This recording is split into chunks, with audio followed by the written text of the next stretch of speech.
Welcome everyone to this hour-long workshop delivered as part of the Practice Admin Staff Collaborative on implementing care navigation in general practice.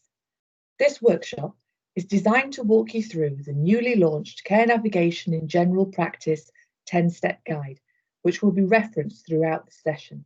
So please don't worry if you don't have a copy to hand. A copy of this presentation is also available on our website, which contains all of the links and resources referenced along with a downloadable copy of the Care Navigation in General Practice 10-step guide. Can I first introduce myself as your presenter for this session? I'm Lindsay Wallace, an Improvement Advisor in the iHub's Primary Care Improvement Portfolio.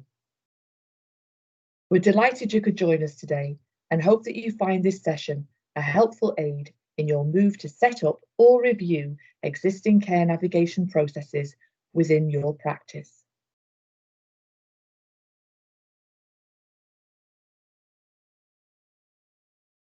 To support resilience within primary care during COVID-19, we've developed the Care Navigation in General Practice 10-step guide to enable practices to implement safe and effective care navigation processes rapidly during these challenging times. This workshop accompanies the guide and aims to do the following: provide more detail and background on the key steps involved, offer insights from teams who've already participated in the Practice Admin Staff Collaborative, or PASC as we know it, outline best practice principles for setting up and monitoring care navigation processes, and provide an opportunity to enhance learning and understanding of care navigation processes and access further support if needed.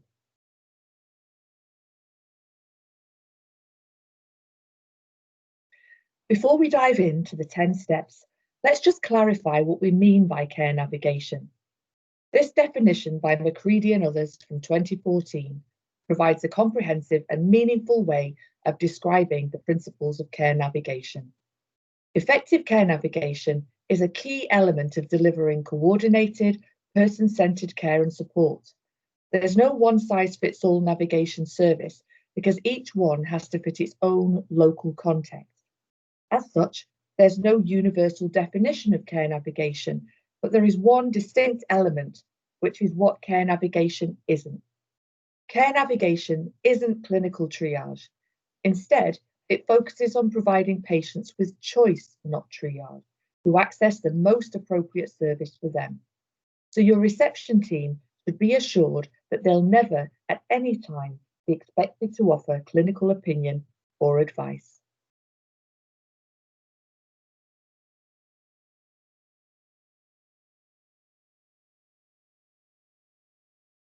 Now we've a clear definition of care navigation, take a moment to reflect on your own thoughts and feelings around how implementing care navigation will benefit your practice and patients. We're assuming you've joined the workshop as you're keen to understand more about care navigation. And here are a few reasons why we think you might be interested. At the heart and centre, you're probably looking to improve outcomes for patients, families, and staff. You might also be looking to enable GPs in your practice to see the patients with more complex needs, or simply just be aiming to get through the winter and all the pressures of the season. You might be looking to improve staff morale and job satisfaction, or increase the skills and confidence of the whole practice team. You may be looking to make better use of your wider multidisciplinary team members and community resources, and ultimately reduce workload on your GPs in your practice, or it may be a combination of all of these things.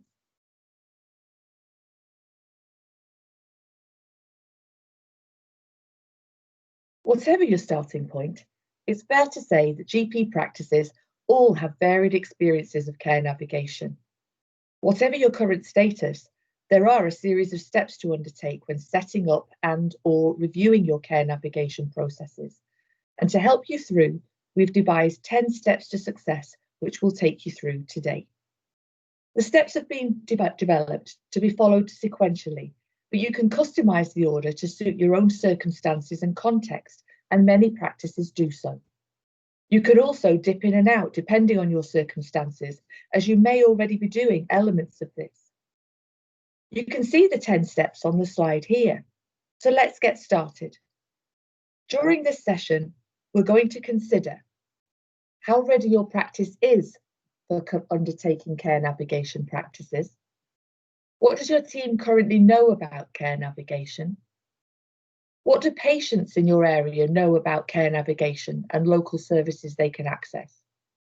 What care navigation, if any, is already happening in your practice? Who else could you possibly navigate to in your practice and local area? You'll determine which services you're ready to start navigating to and how you'll do so safely and effectively. You'll consider whether your team members have all the skills they need and make a plan to support them through this. You'll also ensure that your patients know about your new processes through effective promotion and advertising. And you'll also consider how you know if your new processes work for everyone, both your team members and critically, your patients.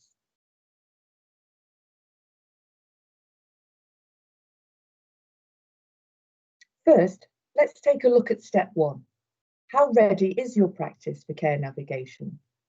There may never be a perfect time to introduce a new way of working, but the benefits of care navigation are significant and worth the effort.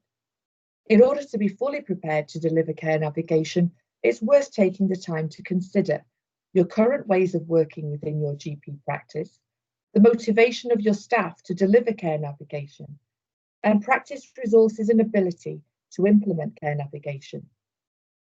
Lots of practices have already been on this journey as part of the Practice Admin Staff Collaborative, and their experiences were key to the development of your first resource, the Care Navigation Readiness Assessment Tool, which has been designed to help you plan what you're going to do and how you're going to do it.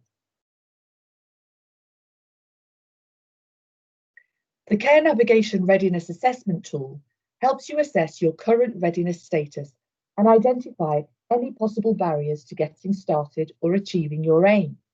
It works on an easy-to-use traffic light system to give you your readiness and an indication of the elements that you may need to concentrate on first to optimise your progress. Once you've assessed your readiness, you may have identified some potential stumbling blocks which need attention. To counter these, take a look at the Enablers and Barriers document coming up next for ideas and resources to help you quickly overcome any immediate obstacles.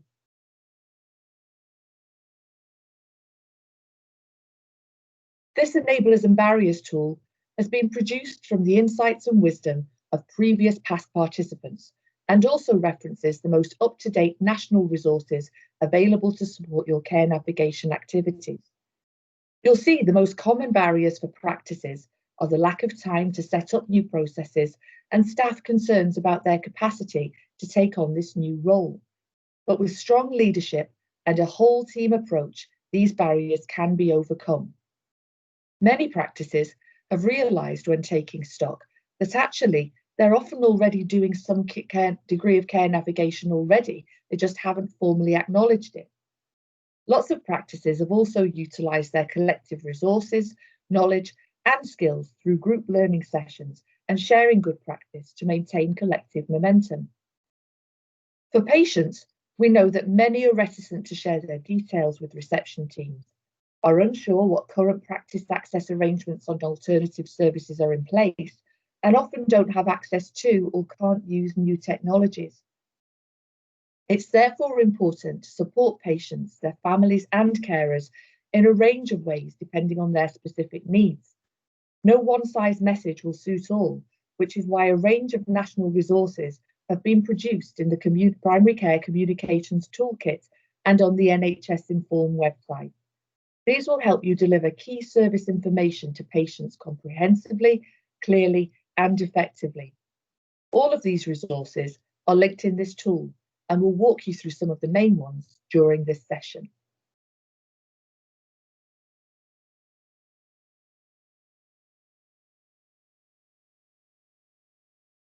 A top tip here is to remember to consider how your team and patients will react to the changes you're planning. You might be excited by the opportunities ahead in your care navigation project, but that doesn't mean everyone in your practice is feeling the same. The change curve on the slide here, developed by Elizabeth Kubler-Ross, outlines the stages of change we all go through when making a transition in our work or personal lives. Take a moment to consider the behaviours at each point in the curve. You may recall a time when you worked through this transition yourself. The change curve model is based on the following principle. Change is continuous. Everyone has a different and acceptance of change. Adaptation to change happens sequentially from the start of the curve to the very end, and some people will move through quicker than others. Both positive and negative behaviours can be expected through the curve journey. Open, proactive dialogue helps to minimise disruption and confusion. Progression through the phases in the curve often results in new opportunities and personal growth. So key points to consider here are that by predicting the likely responses to change, you can accelerate development and provide your team with timely help and support. People's first responses are often shock and denial, so it's important to keep them fully informed about what's going on. Anger and confusion often come next, and at this stage, handle all emotions involved with sensitivity. They will come through it eventually. People gradually accept their new situation, but they'll still need time to get used to it. And finally, when your team members are fully committed to the changes, help them to celebrate their success. Once you've taken time to reflect on your readiness, it's time to ask your team what they think and understand about care navigation. This will allow you to gain a sense of their engagement, awareness, and skill set before you begin to implement any new processes or pathways.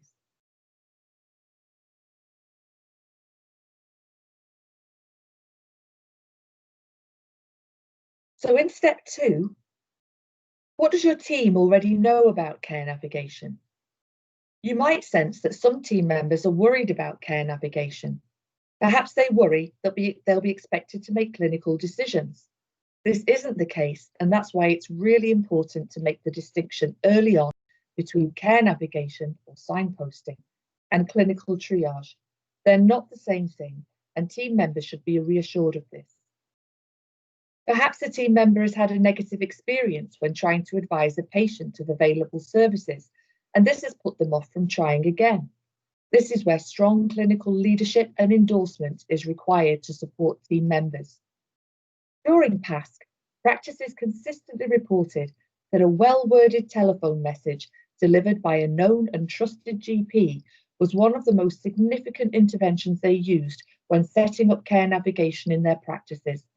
The power of GP endorsement of their team members should never be underestimated. Refer to step 9 in the guide for examples of successful phone messages that have been used by practices during the PASC collaborative that you can adapt and adopt to suit your own ways of working. Training is often a need raised by team members in order for them to feel equipped and confident to deliver a safe and effective care navigation, and it's worth investing the time to ask what support they feel they need and attending to this before getting started.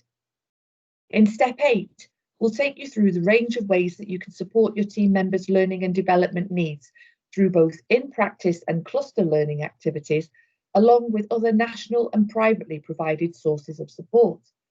In the meantime, take a moment to think about what factors or needs might be holding your team members back, and rest assured you won't be the only one thinking about these.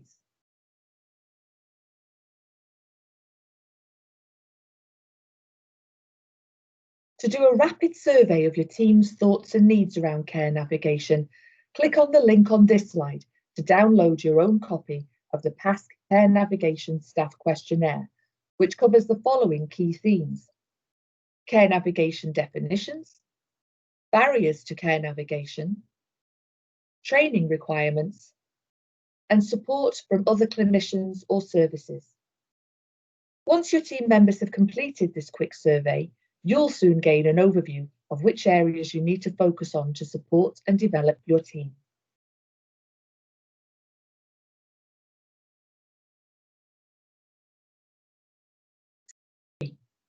What do your patients know about care navigation?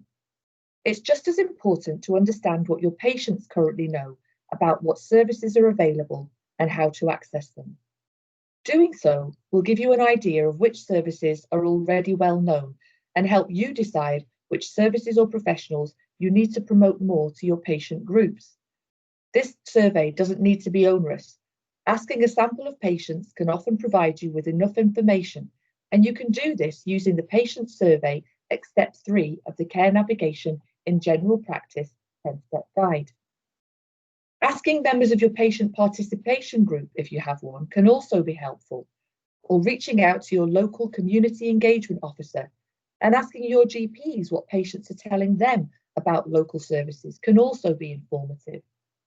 All this information will be really useful when you begin to promote services using the tools and resources at step 9. So invest the time now to understand your patient's perspective so you can target your promotional activity efficiently and effectively.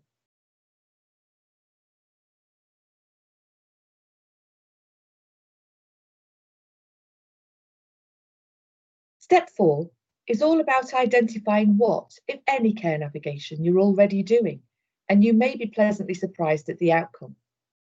Many practices participating in PASC have been amazed at how many services they're already signposting to without having ever formalised their activity. It just happened organically and seems to be working. The point here is to highlight what you're already doing so that you don't waste time starting from scratch. Again, this activity doesn't have to be time-consuming, and the insights you gather will help you formalise your approach to any signposting activities that have been built into your system over time. This is important when it comes to ensuring your processes and pathways are safe and effective. How can you assure activities if they're not documented or formalised? We'll talk more about this at step 10. In the meantime, to help you do an inventory of your current signposting activity, use the PASC tally sheet to take stock of all the services and professionals your reception team are currently signposting to. If your team have the will and the capacity, you'd ideally look to capture a week's worth of data, but if you're short on time, do a rapid review on one of your busiest days. You don't need to go overboard, you're just looking to collect enough information, not too little, not too much, and this is known as the Goldilocks effect and will help you do just enough to get the information you need. The next activity is to then draw your practice care navigation pathways. Remember, every practice will be different and there's no one approach, but click on the link at step 4 in the guide for an example that will give you a head start when drawing up your own. For a top tip, put your care navigation flowchart on the staff room notice board and ask for comments from the team. They may come up with thoughts or suggestions you hadn't thought of.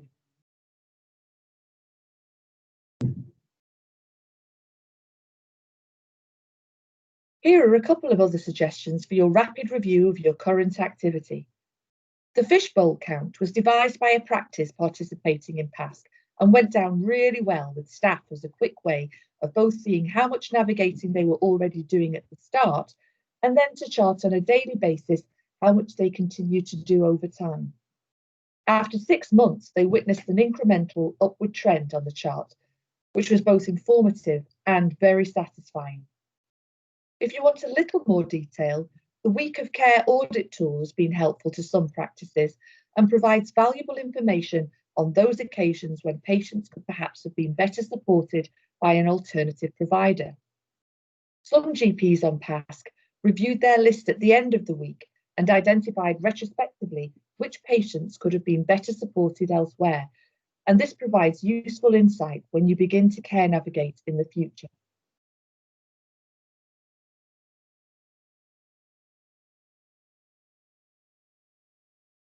Step 5. Who else could you navigate to in your practice and locally? Many practices have already developed a directory of services, but it may not be located all in one place. Some helpful numbers and contacts are sitting in an address or contacts book at reception. Others are in an email the practice manager circulated a few months ago. And don't forget those post-it notes stuck on your computer screen. If these descriptions sound familiar, you probably need to pull all these service provider details together into one easy to locate directory. It's also really important that these details are up to date and accurate, particularly about service access times and what types of services are offered. Use the Care Navigation Guidelines template to start pulling this information together.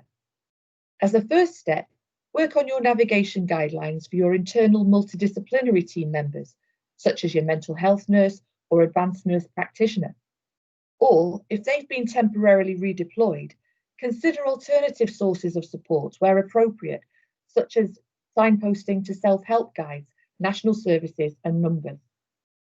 Next, review your local external services, and if you haven't done so before, reach out and connect with them. Positive relationships from the outset are essential to effective care navigation pathways and keeping those lines of communication open with your local services.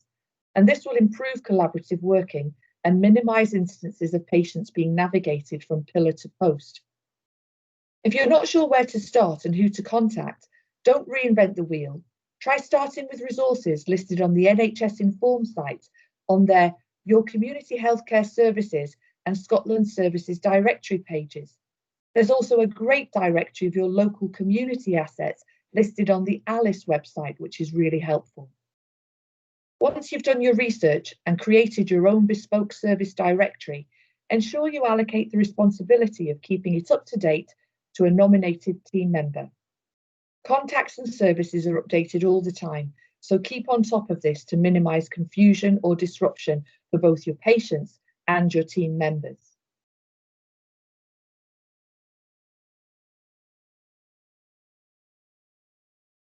As we said earlier, you're probably already care navigating to some professionals or services without having even formalised it. Take a moment to consider which services or professionals you're already navigating to as a matter of routine.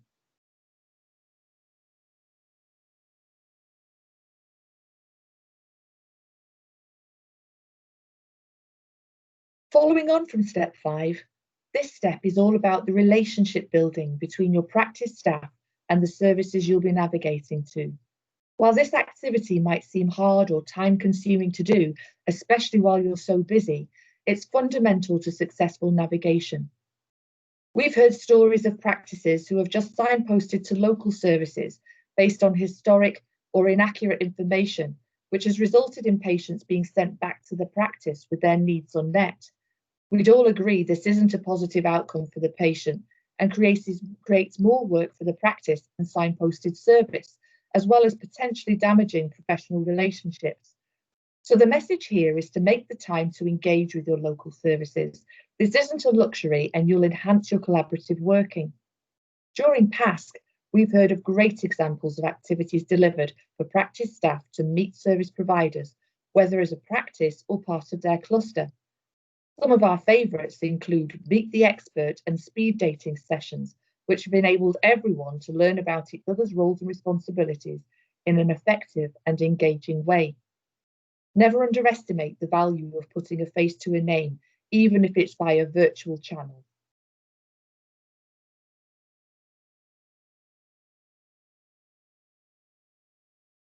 Step 7. How will you navigate safely and effectively? Now you've decided which services you're able to navigate to, it's essential you develop navigation criteria for your reception team to use to support patient choice. This is critical, as your care navigation criteria are the decision-making processes your team will use when supporting patients to choose the right service to meet their needs. So using the Care Navigation Guidelines template we introduced you to in step 5, develop the do's and don'ts for your receptionists. Obviously, your practice GP lead should have clinical responsibility and oversight of the development and maintenance of these guidelines, along with input from all relevant practice team members. And don't forget to include the practice admin staff, who will have valuable insight into what follow-up questions your patients might be asking them. So use everyone's knowledge and expertise to draft your local care navigation guidelines for each service you choose to navigate to. If your IT system allows, you can upload your guidelines onto your practice system as handy algorithms for your practice team to work through when supporting patient choice. Once you've agreed and finalised your guidelines, ensure you contact your indemnity provider and notify them of your new processes. They'll provide you with supportive feedback to ensure you meet your obligations, as well as confirming your new ways of working are acceptable in line with their policy requirements.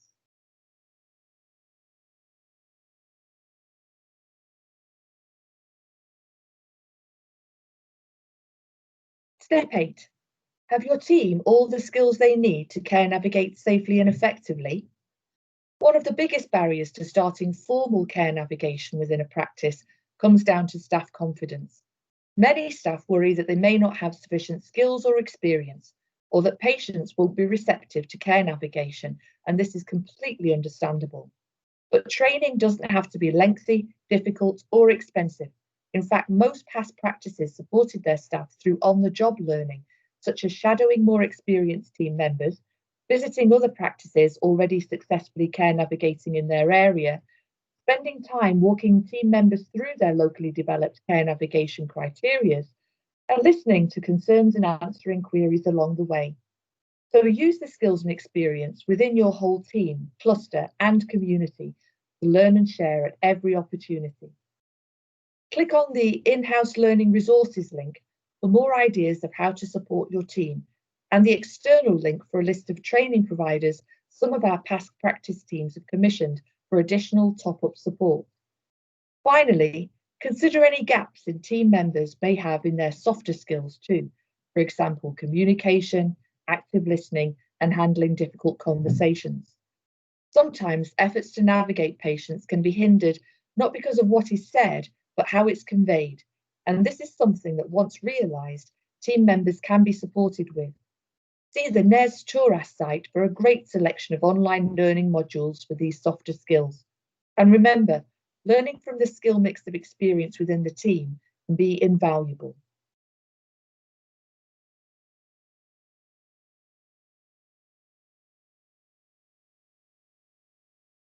Step 9.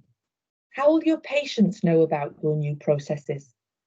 Sometimes team members can face unexpected challenges from patients when introducing new care navigation processes because they've come as a complete surprise to the patient population. To support your team members, make sure you've promoted your new ways of working through as many of your communications channels as possible. Here are the top ways previous PASC practices have spread the word. A welcoming and informative message from a trusted and well-known GP. Leaflets and posters about new services and what they deliver. These can be national, regional, or locally produced posters positioned in your practice as and when COVID restrictions allow. If you have a website, upload your messaging here too for all your e-visitors. If you don't have a website, go to gp.scot to find out how NHS24 can support you setting up a free standard online platform that's also automatically updated with relevant national messaging throughout the year. The link to the gp.scot link is also in the 10-step guide. And what about social media? We know not everyone is plugged into social media, but we also know that time after time, practice managers consistently tell us their most used communication forum is their Facebook page. If you don't know where to start, we recommend a basic online search on how to set up a Facebook page or other social media and how to share content, as there's a wealth of online videos which can take you through the process step by step. Or for the less technically minded, ask your local retailers to display your posters or leaflets, again, as and when COVID restrictions allow, or use your text messaging services to share the news. To give you a head start, take a few seconds now to think about how you're currently promoting your services and make a note of them for future reference.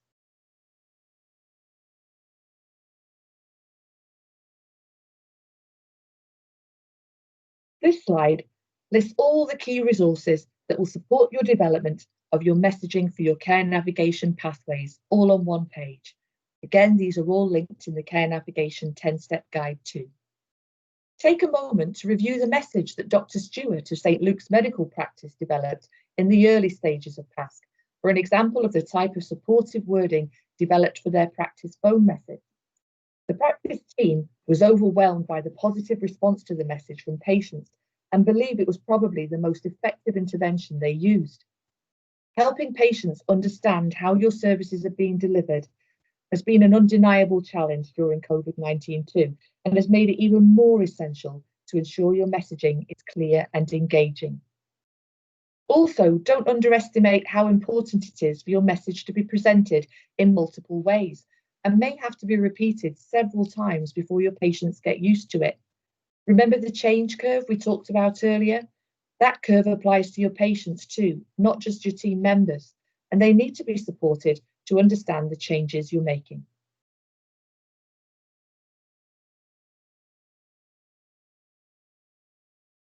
Here are some more resources developed by St. Luke's to promote their new patient care advisors and signposting guidelines.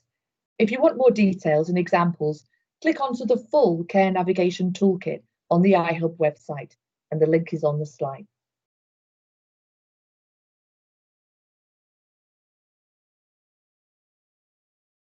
And finally, step 10. How will you know your new systems are working for everyone? Sometimes a change can benefit one group of people and inadvertently have a negative effect on others. What's making a huge impact on you and your team may actually be having the opposite effect on your patients. This effect is often referred to as unintended consequences, and you need to check in with all your stakeholders to ensure you're not accidentally disadvantaging anyone. Luckily, this doesn't have to be challenging. In fact, all it requires is revisiting the patient and staff surveys you carried out in steps 2 and 3 to review any feedback, both positive and negative, and make the required adjustments to keep your care navigation processes on track. We can't talk about making improvements to processes without also mentioning safety, which is fundamental to any new ways of working you set up. The key here is to introduce ways to monitor and reflect on any issues which arise, whether this is through a monthly review using the 30-day review template, or conducting significant event or incident analysis, not only when things have gone wrong, but also when things nearly go wrong too. These events are called near misses and are just as valuable sources of information and learning as actual incidents, and can often mitigate real adverse events from happening in the first place. This is why it's helpful to fully record care navigation activity, so if your patients do come back to the practice, the events can be used and learned from. Remember to build in safety netting, such as advising the patient to contact the surgery again if they still need help or symptoms worsen. Once these processes are in place, then all that's left to do is ensure that you and your team celebrate your success together.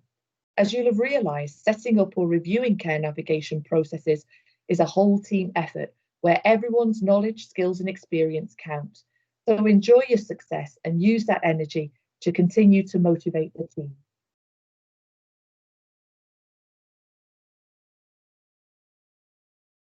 So there we are, the 10 steps to implementing care navigation in general practice. Working through these steps, you will have established your team is ready to get started and what needs to be addressed beforehand, ensured all your team members have a consistent understanding of what care navigation is and isn't, understand more about how your patients engage with your practice and other services. You'll have identified what care navigation you're already doing that you perhaps hadn't recognised or formalised, mapped out all the services currently available to be navigated to, and targeted the services you're ready and able to navigate to, co-designed local navigation criteria with your local partner services and agencies that your reception team can then use. And you'll then have provided your team members with the information, resources and skills required to navigate safely and effectively.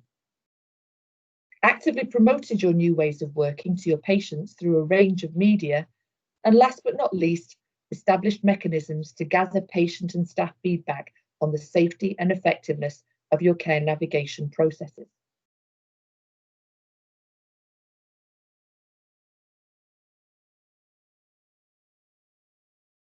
So as this session draws to a close, we'd like to wrap up by outlining what other offers of support are available to you as continued support for your care navigation activity. We hope that the information within the Care Navigation Guide and in this workshop today will enable you to set up or review your care navigation processes in order to free up much needed time and resources and improve outcomes and experiences for your patients, families and carers.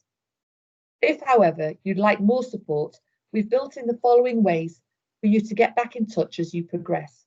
So please email us at his.pcpteam@nhs.scot if you have a question about care navigation, and we'll take advice from our PASC faculty subject matter experts and respond to your query as soon as we can.